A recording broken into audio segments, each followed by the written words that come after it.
The magic of the movies. Nothing quite like them in terms of escapism, but what if a movie isn't so much of an escape as a giant air raid siren? Now, I'm not talking about Barbie. Piers covered that comprehensively last week, of course. I'm talking about Oppenheimer, the summer's other big blockbuster about the development of the first nuclear weapons. And look, it's a great film, great acting, great soundtrack, yada, yada, yada, but it's not an escape, I don't think, because it's real. I came out of the cinema on Sunday after watching it to news that Russian officials are once again threatening to use a nuclear weapon if Ukraine's counteroffensive succeeds. And that is just the latest in a series of similar threats they've been making. And have you been aware of that? Is that a story you've seen discussed much in the news? As much as, say, arguments about language and gender and ideology, or the latest celebrity presenter scandal? What if I told you that just last month, Putin said Russia has moved their first batch of nuclear weapons to Belarus and is saying the rest will be transferred, quote, by the end of the summer or the end of the year, a man with a plan. Would you then be still so focused on the latest woke corporate advertising stunt?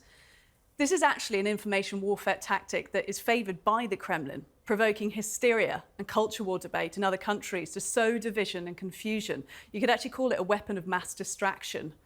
And I'm not saying the Kremlin's been behind the latest Costa Coffee ad or the latest Bud Light commercial. No, I think we're doing that ourselves.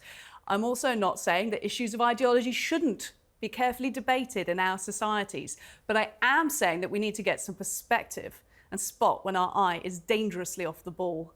There is an estimated 12,500 nuclear warheads in the world. Russia's got almost half of those, and they're telling us they might actually use some of them, but we're not really listening. Maybe if we were Japanese, we would be, because they take the issue of nuclear war far more seriously because they know it. A reminder that in 1945, that's just 77 years ago, the US detonated 2 atomic bombs over 2 Japanese cities, Hiroshima and Nagasaki, killing, it's estimated, anywhere up to 250,000 people. It was the first and so far only wartime use of nuclear weapons in history. So it is no wonder the Japanese reception of the American-made Oppenheimer movie has been so sensitive. The movie is a terrifying summary of what happens when we leave the power of godlike destruction in the hands of politicians. Well, joining me to discuss all of this from the Campaign for Nuclear Disarmament, Carol Turner in the studio. Also joined by former Major General of the British Armed Forces, Tim Cross, down the line. And in New York, we're joined by theoretical physicist Michio Kaku. Mr. Kaku, I will start with you, if you don't mind. Thank you for making time for us. And I want you to respond to what I was just saying and the idea that we in the West don't fully appreciate the horror of the nuclear bomb like the Japanese do. Do you think that's true?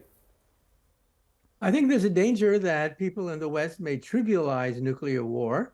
We have computer games and we fight war all the time on a computer screen, not realizing the enormous potential of what could happen if we unleash nuclear fire. Now, some people say, well, is it the scientists' fault?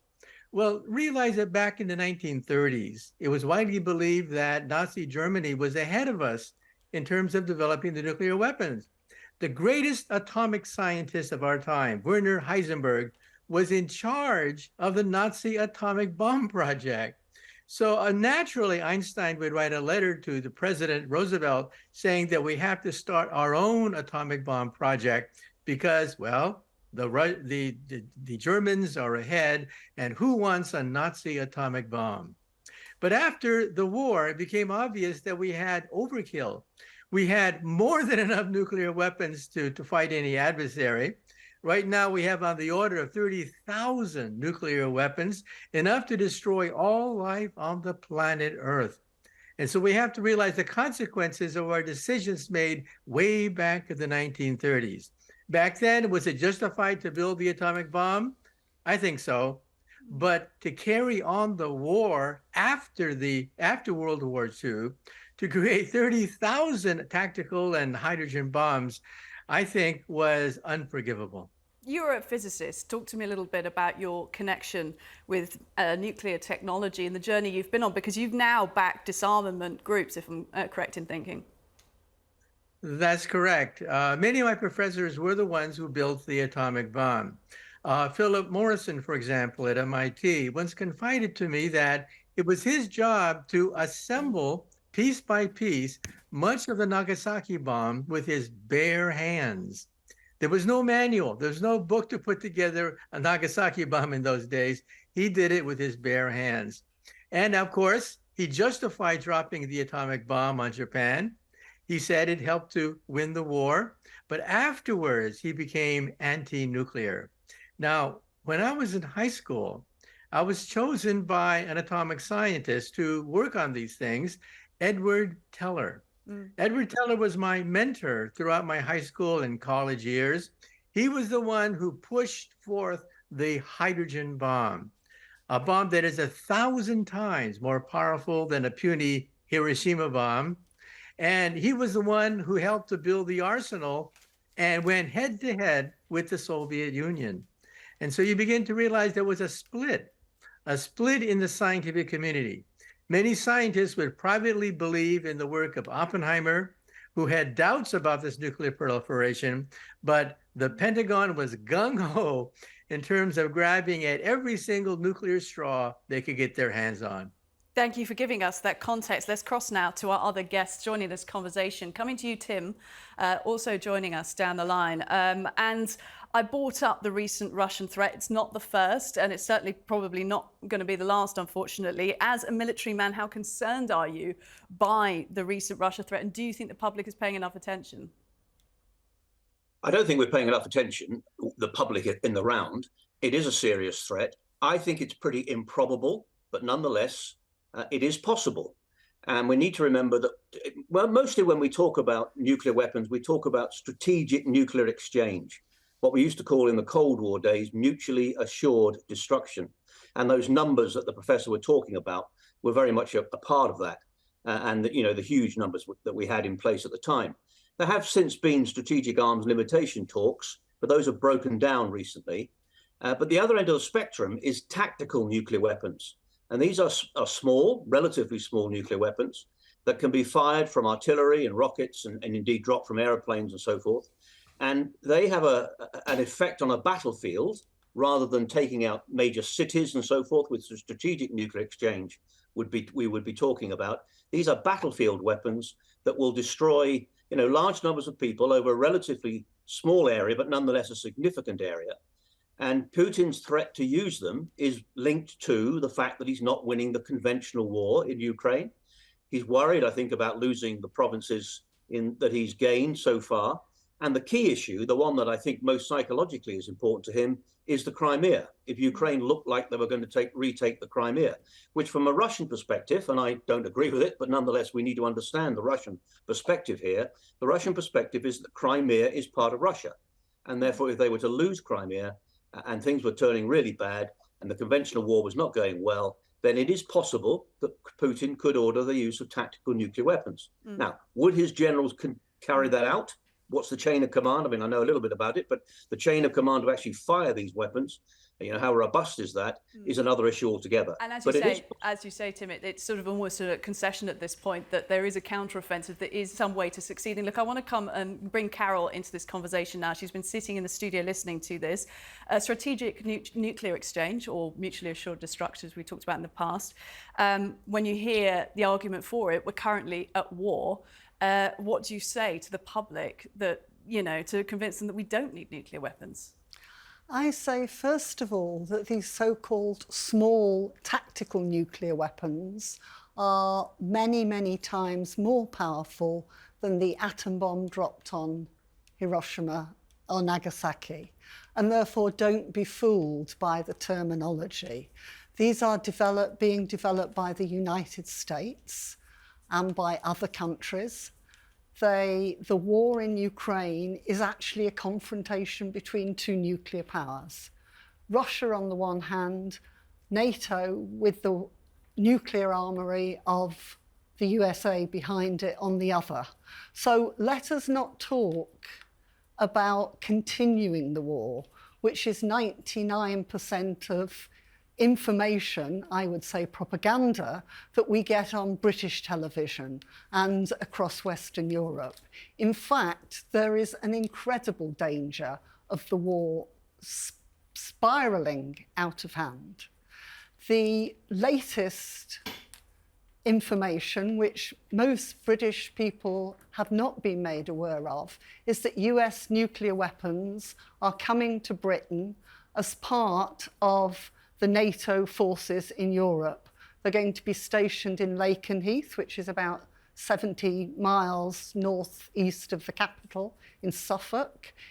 If that puts us on the front line, were they to be used, then the whole of Britain, the whole of the British Isles would be devastated by it. And of course, the fact that they're there, whether they're used or not, makes us a front line, a threat of front line. So my final sentence is to everyone who's watching is please be very, very afraid. Do not listen to the propaganda that nuclear weapons are small, they will be used in a battlefield. This is not true. So you are very much obviously reinforcing that idea that we need to get wise about the real risk of nuclear weapons. I want to come back to Tim, though, and talk a little bit about, we do have them, they're there. In terms of, I know you speak on behalf of disarmament, but Tim, when we think about policy and the way politicians use nuclear weapons, that's a big issue that is brought up within the movie Oppenheimer, which obviously is based in real life. Interesting statistic, 6 in 10 Americans are uncomfortable with the president having the sole authority to authorize the use of nuclear weapons. Do you think politicians can be trusted with nukes? And if not, who should be? Well, I don't think anybody could be trusted with nukes. But whether we like it much or not, we live in a democratic society. We elect our politicians, and ultimately, the other alternative would be to have the military in charge, and that's not a clever solution either. So I'm afraid we're stuck with the fact that politicians do have to have the authority and the responsibility, and therefore the accountability, to decide whether to use these weapons or not. Now, you know, again, I understand what the lady is saying, and I'm not a great fan of strategic nuclear weapons at all. But nonetheless, we do need to understand the distinction between these things. It is. I'm afraid she's not correct in saying it is not true that they are different. These are escalatory weapons that can be used in different ways under the deterrence, strategic deterrence theory and so forth that we all used to know so well back in the Cold War years. But at the end of the day, again, to focus back in on your question, who else do you want to be in charge of this? We're not going to disinvent these things. They are around. What we need to have in place is the ability to ensure that we deter the use of these weapons by the ability to stand firm against people like Putin. I mean, in the introductory comments by the professor, quite rightly, he raised the whole issue of the threat of Germany having a nuclear weapon. I've got no doubt at all that if Hitler had access to nuclear weapons, he would have used them in 1945. So, you know, we have to recognize, and I've been on operations against people like, Milosevic and Saddam Hussein and all the other hoods who are, dangerous, nasty people in the world. We can't be naive about this. So it has to be, I think, at the end of the day, in the hands of politicians. Now, the command chain and who gathers around within the political world to make those decisions, that's another issue. Should it just be the prime minister, or should it be the cabinet, or whomever else? Is a fair question to ask. Offer the final thoughts to Dr. Kaku, joining us from the US, because he set up this debate so well and gave us that important context. Mentored, as you said, by Teller himself, which of course was a character, who was personified within the movie. Look, Dr. Kaku, you think a lot about the future. When you think about the future from here with regards to the nuclear threat and how we handle this strategic nuclear exchange, what do you see? Well, in the short term, of course, we have the theory of deterrence, using nuclear weapons to deter the enemy from using nuclear weapons. But I think we have to go beyond that. I think we have to look at the question of disarmament. Now, we're not talking about a pie in the sky. We're talking about real life conflicts. We don't want people like Putin to threaten other people with tactical nuclear weapons, because once it starts, how do you stop it? It's easy to start a nuclear war, but how do you stop a nuclear war once it's in progress? Once you lose Washington, once you lose Moscow, at what point do you stop? So even though a small tactical exchange could be very bad, it could easily escalate to a full-fledged confrontation with strategic nuclear weapons. And so I think that beyond deterrence, we have to begin honest, realistic discussions of disarmament, or else we will have more Putins in the future declaring that they will settle their ancient grudge matches with nuclear weapons. Doctor, Carol, Tim, thank you all very much for a really interesting discussion.